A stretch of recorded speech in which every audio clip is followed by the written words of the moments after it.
Khi nhắc đến cực Nam của Việt Nam, đa số mọi người sẽ nghĩ ngay đến mũi Cà Mau, nơi mà bất kỳ người Việt nào cũng muốn đặt chân đến một lần trong đời.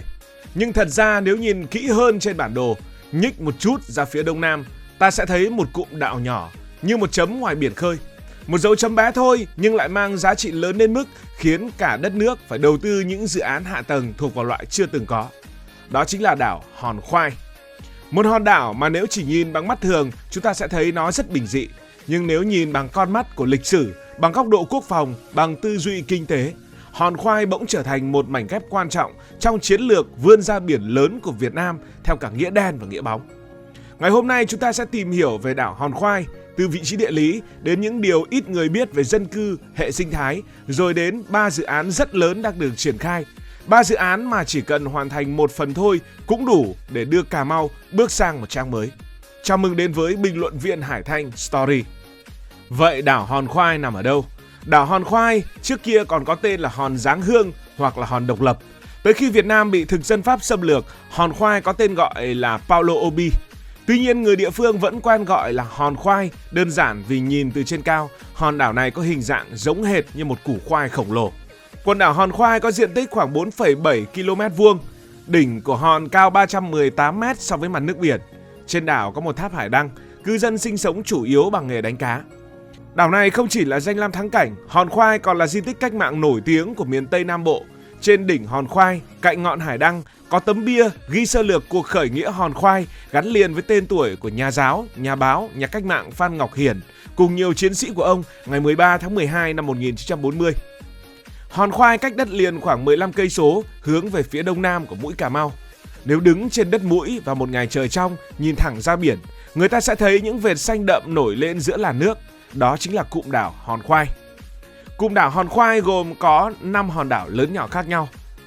Hòn Khoai là 1, Hòn Sao là 2, Hòn Go là 3, Hòn Đồi Mồi là 4 và Hòn Đá Lẻ là 5. Đặc biệt, Hòn Đá Lẻ chính là điểm A2 trên đường cơ sở của Việt Nam. Điểm A2 nghe thì hơi học thuật và khô khan, nhưng đây là điểm pháp lý vô cùng quan trọng, bởi đường cơ sở là gốc để xác định lãnh hải, giống như việc cắm mốc ranh giới trên đất liền. Hòn Đá Lẻ vì thế không chỉ là một hòn đá, một hòn đảo ở ngoài biển, mà còn là một cột mốc chủ quyền. Còn Hòn Khoai, hòn đảo lớn nhất trong cụm với đỉnh cao 318 m lại có một câu chuyện riêng của mình.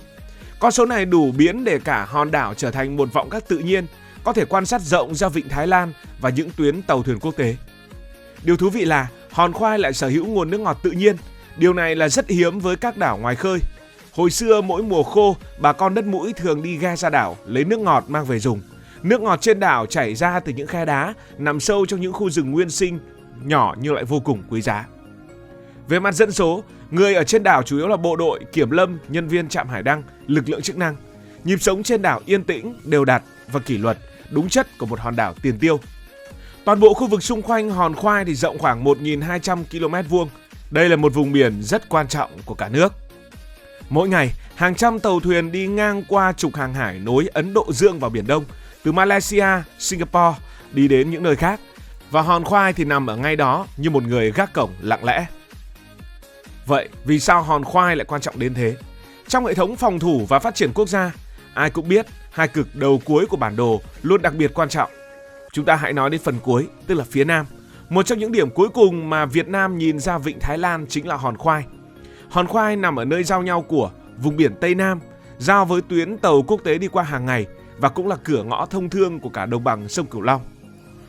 Từ Hòn Khoai, tầm nhìn chiến lược có thể mở rộng ra Thái Lan, Malaysia, Singapore và toàn bộ luồng vận tải chạy từ Ấn Độ qua El Malacca vào Biển Đông. Đây chính là lý do mà cả trăm năm trước, người Pháp đã đặt hải đăng ở đây. Ngọn hải đăng cổ kính vẫn còn đứng sững đến ngày hôm nay. Thêm nữa, Hòn Khoai là nơi diễn ra cuộc khởi nghĩa lịch sử năm 1940 do anh hùng Phan Ngọc Hiển chỉ huy. Đây là một trong những sự kiện mở đầu cho phong trào cách mạng ở Nam Bộ. Từ năm 1990, Hòn Khoai được công nhận là di tích lịch sử văn hóa cấp quốc gia. Nhưng tất cả những điều đó vẫn chưa đủ để Hòn Khoai được cả nước chú ý. Điều khiến Hòn Khoai bước sang trang mới chính là bộ 3 dự án khởi công từ năm 2025. Bộ 3 đó là cao tốc Cà Mau - Đất Mũi, cầu vượt biển 18 km ra Hòn Khoai, cầu vượt biển dài nhất Việt Nam, và cảng tổng hợp lưỡng dụng Hòn Khoai đón tàu lớn công suất 20 cho đến 30 triệu tấn mỗi năm. Đây không phải là bộ ba rời rạc mà là 3 mảnh ghép của một khối hạ tầng hoàn chỉnh gồm có đường bộ, cầu biển và cảng nước sâu.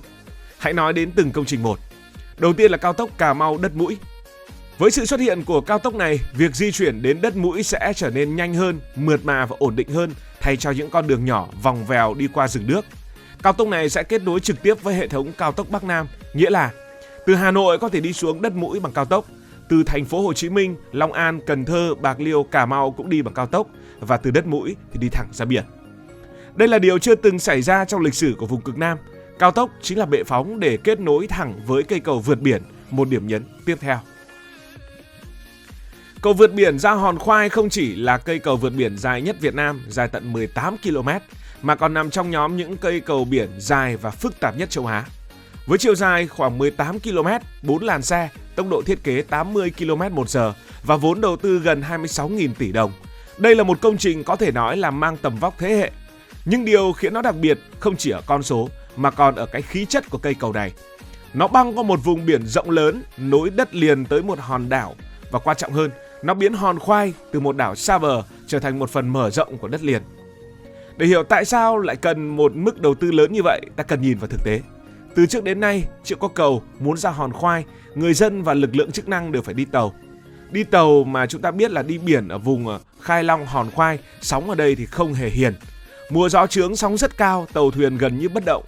Mỗi khi cần đưa vật liệu, thiết bị hay nhu yếu phẩm ra đảo đều phải chờ biển êm. Hòn Khoai vì thế giống như một pháo đài ngoài khơi bị tách rời khỏi đất liền bởi những bức tường sóng. Vậy nên, muốn biến Hòn Khoai trở thành một trung tâm kinh tế, hàng hải, quốc phòng, điều đầu tiên phải làm là kết nối hòn đảo này với đất liền thuận tiện hơn. Và không có cách nào hiệu quả hơn một cây cầu vượt biển. Cầu vừa giúp hàng hóa, thiết bị, vật tư ra vào dễ dàng, vừa tạo sự ổn định lâu dài mà tàu thuyền không thể đảm bảo được. Đây chính là lý do mà để xây cầu, các kỹ sư phải giải những bài toán cực kỳ khó. Khoan trụ sâu xuống lớp đá granite dưới đáy biển, chịu được ăn mòn của muối 24/7, chống được sóng lớn và trụ vững trong hàng chục năm, hàng trăm năm. Đặc biệt, việc xây cầu ra Hòn Khoai khó hơn nhiều so với các cây cầu nối các bán đảo hay vùng đất bằng phẳng khác, bởi đầu bên kia không phải là nền đất mềm mà là một đảo núi đá.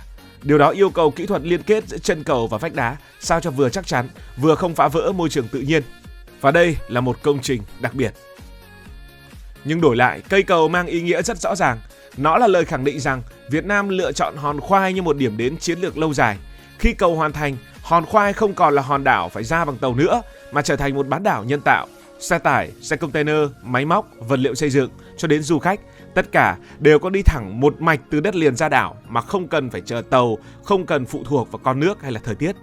Điều này rút ngắn thời gian, giảm chi phí và quan trọng hơn, mở ra một không gian phát triển hoàn toàn mới. Nhìn từ góc độ kinh tế, đây là bước ngoặt, bởi một hòn đảo chỉ thực sự phát triển khi giao thông được nối thông. Không có cầu, mọi thứ đều sẽ rất đắt đỏ, từ bao xi măng cho đến những thùng hàng đông lạnh.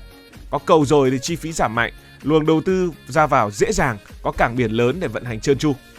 Còn ở góc độ quốc phòng thì cây cầu lại có ý nghĩa lớn hơn nữa. Nó giúp lực lượng chức năng cơ động nhanh, tiếp tế nhanh, triển khai nhiệm vụ nhanh. Một đảo chiến lược như Hòn Khoai mà được nối liền bằng đường bộ, có sức mạnh phòng thủ và kiểm soát vùng biển Tây Nam, nó sẽ tăng lên rất nhiều lần. Cầu chính là xương sống giúp đảo trở thành một trung tâm lưỡng dụng, vừa phát triển kinh tế, vừa giữ vai trò phòng thủ. Và nếu nhìn xa hơn, cây cầu 18 km này chính là công trình thay đổi số phận của Hòn Khoai và Cà Mau.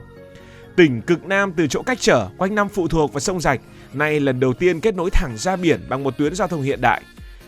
Cả vùng đồng bằng sông Cửu Long sẽ được hưởng lợi vì nông sản, thủy sản có thể đi thẳng ra cảng nước sâu mà không cần phải vòng lên thành phố Hồ Chí Minh hay Cái Mép. Đây là thứ người ta gọi là đi tắt ra biển. Có đường cao tốc, có cầu nối ra Hòn Khoai rồi và cuối cùng sẽ cần phải xây cảng. Cảng được quy hoạch với quy mô không phải dạng vừa đâu. Giai đoạn đầu, mỗi cầu cảng dài 1.000 m, công suất 20 triệu tấn mỗi năm, có thể đón những con tàu tải trọng lớn, những loại tàu khổng lồ chạy qua các tuyến cảng quốc tế. Giai đoạn hoàn thiện, cảng mở rộng lên 686 ha, bổ sung nhiều cầu cảng khác bao gồm cả cảng hàng lỏng, hàng khí và hàng container. Điều này sẽ đặt Hòn Khoai ngang hàng với những cảng nước sâu lớn nhất của Việt Nam như Cái Mép, Thị Vải, thậm chí có dư địa để vươn lên mạnh mẽ trong tương lai. Như vậy chúng ta thấy Hòn Khoai sẽ được kết nối với đất liền bằng một cầu vượt biển. Từ đất liền lại có đường cao tốc kết nối với những nơi khác của đất nước. Và Cảng ở đây, hàng hóa ở đây sẽ giúp ích rất nhiều cho việc giao thương cũng như an ninh quốc phòng.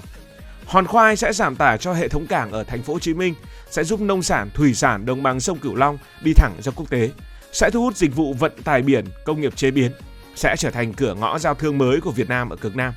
Cảng này không chỉ phục vụ kinh tế mà còn phục vụ quốc phòng, đúng nghĩa là lưỡng dụng, vừa phát triển kinh tế, vừa đảm bảo an ninh biển đảo của Tổ quốc. Tổng kết lại, nói về hòn khoai, sau tiếng gọi từ cuộc khởi nghĩa của Phan Ngọc Hiển, hòn khoai lại một lần nữa bước vào lịch sử. Lần này không phải bằng tiếng súng chống thực dân mà bằng những công trình xây dựng mang tầm vóc quốc gia.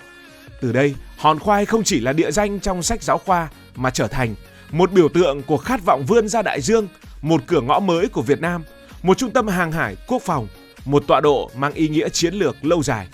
Hòn khoai sẽ bừng sáng như người ta vẫn nói. Và sự bừng sáng ấy không phải ngẫu nhiên mà là kết quả của một quyết sách lớn, một tầm nhìn dài hơi và một mong muốn đưa cực Nam Tổ quốc bước lên một tầm cao mới. Cảm ơn vì đã quan tâm theo dõi câu chuyện này. Nếu cảm thấy thú vị, bạn có thể nhấn nút đăng ký kênh, bật chuông thông báo và chia sẻ. Còn bây giờ thì xin được nói lời chào, tạm biệt.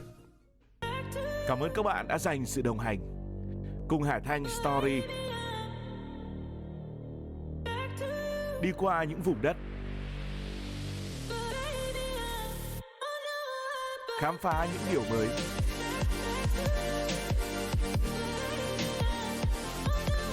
Đừng ngần ngại, hãy để lại những góp ý và xin được hẹn gặp lại.